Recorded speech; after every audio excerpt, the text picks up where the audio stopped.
Some breaking bombshell news this evening, because according to reports in the Mail on Sunday tomorrow, Prince Andrew secretly told paedophile Jeffrey Epstein, quote, "We are in this together." One Prince Andrew, formerly known as Andrew Mountbatten Windsor, the charming action man of the monarchy, has lost all of his titles, privileges, and official positions. However, as the fallout from his royal demise fades, unsettling and downright strange tales about his personal life keep coming to light. They paint a picture of a guy who lived in extravagant excess and who seemed to think that the rules didn't apply to him. Furthermore, the pattern of these accusations is clear, even though many of the complaints have not been verified.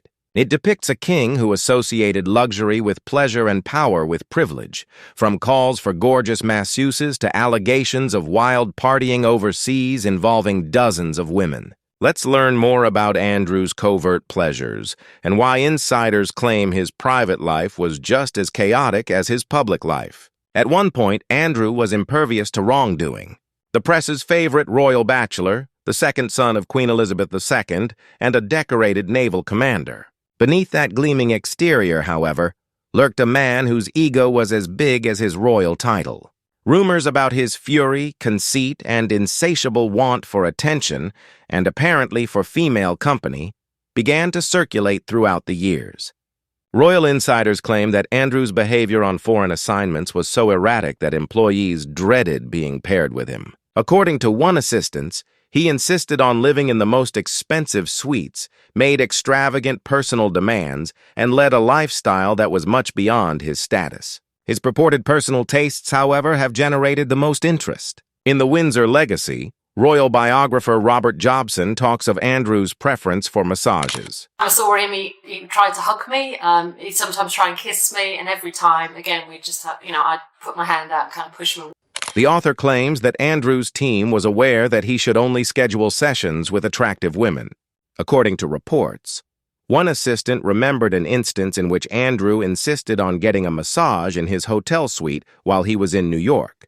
However, he sent the therapist out just minutes after she arrived, a woman he obviously thought was too big.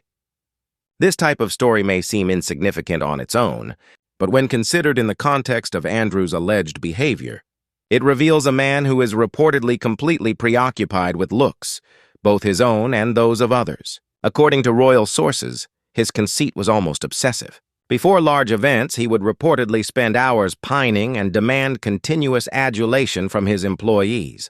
According to one former worker, he would strike out, frequently loudly, if he felt mistreated or neglected. Prince Andrew has got a case to answer on all levels, including bullying. And I suffered at the hands of Prince Andrew. Young girls suffered at the hands of Prince Andrew, his maids, other police officers. 3. Andrew's identity as Randy. Andy was widely publicized in the tabloids during the 1980s and 1990s. He was pictured at upscale restaurants, with gorgeous guests, nightclubs, and private yacht parties. However, one of the more startling accusations is made by royal historian Andrew Lowy, who claims that Andrew's actions during a taxpayer-funded trade mission to Thailand went from flashy to scandalous. Over the course of 4 days, Andrew allegedly had up to 40 women brought to his opulent hotel suite, according to Lie's study. 40. He was there on official royal business, representing the interests of British trade. The former Duke seemed far more focused in personal relaxation, according to unofficial witnesses. Insiders claim that diplomats were embarrassed by the trip. Nevertheless, Andrew was untouchable at the time due to his royal status. I can honestly say that he's been protected by the royal household and the royal family. He's never had to answer for anything. Were dismissed by the palace. The man himself seemed smugly certain that he could do whatever he wanted, and the press was wary. Andrew was a man who rarely took no for an answer and who yearned for adulation, according to those close to him. He was characterized as a man who didn't understand boundaries by one former employee. According to reports, Andrew lived his life as if everything revolved around him, even when he wasn't around. According to one report, he called his employees my team of servants and insisted that every morning everything be arranged precisely, from his shoelaces to his toothbrush. Others claim that he had very strict guidelines about the behavior and even appearance of the women in his immediate vicinity. According to a royal assistant, he reportedly made a jest about not like huge women serving him, saying, it ruins the view. If accurate, it presents a concerning picture. Not only was he wealthy and privileged, but he was also totally disconnected from the lives of others around him. Andrew was meant to represent British interests overseas as a commercial ambassador. According to sources, he instead took advantage of the position to enjoy luxury, including presidential suites, first-class flights, and security forces handled like personal aides.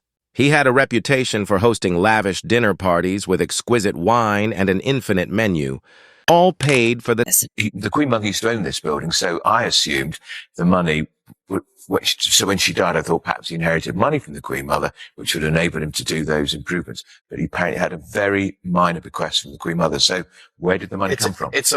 Several insiders claim that his actions were controversial due to their tone as well as their expense. Britain was not represented by him. He was representing Andrew, according to one report. Additionally, his social life back home reflected that same sense of self-importance.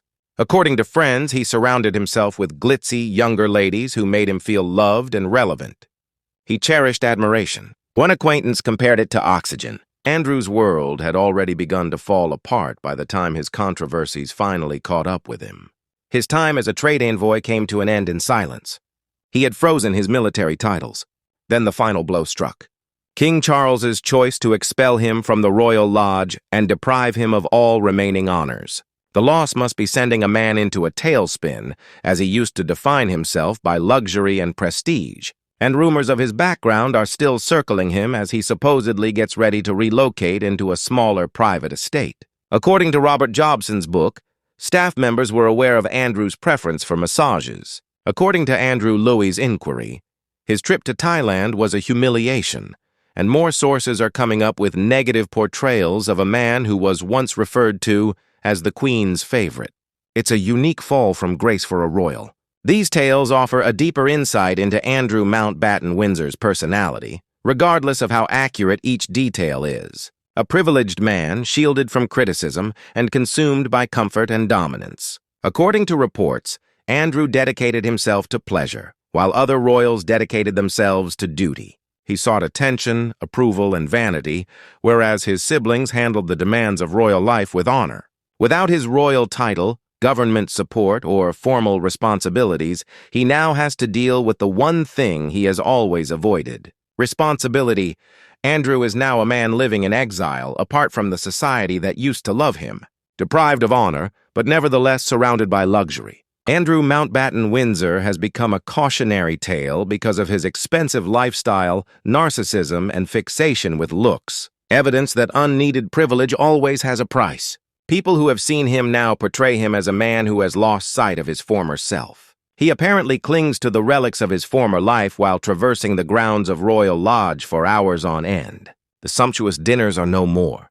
The hush surrounding him is believed to be deafening, and the royal invites have ceased. Perhaps the worst punishment of all was obscurity for a guy who thrived on attention and adoration. Nevertheless, he is still followed by rumors of his previous way of life, even in exile. Even old party friends, acquaintances, and former aides are still coming forward with tidbits of what they say they saw. Spending sprees, rigid appearance standards, and an almost obsessive fascination with beauty. Regardless of how inflated these stories are, they all point to one unsettling reality. The universe seemed to exist only for Andrew Mountbatten Windsor's comfort, and he just couldn't believe it when that world eventually retreated. The worst part is that it's probably not over yet. There are yet more rumors, accusations, and unsettling facts to come. What do you think, then? Were these tales of a pampered royal overblown? Or do they show the real Andrew behind the well-preserved exterior? Tell me in the comments below. I went through all of them. Remember to ring the bell, subscribe to the channel, and like this video so you don't miss any updates. Thank you for watching, and until next time.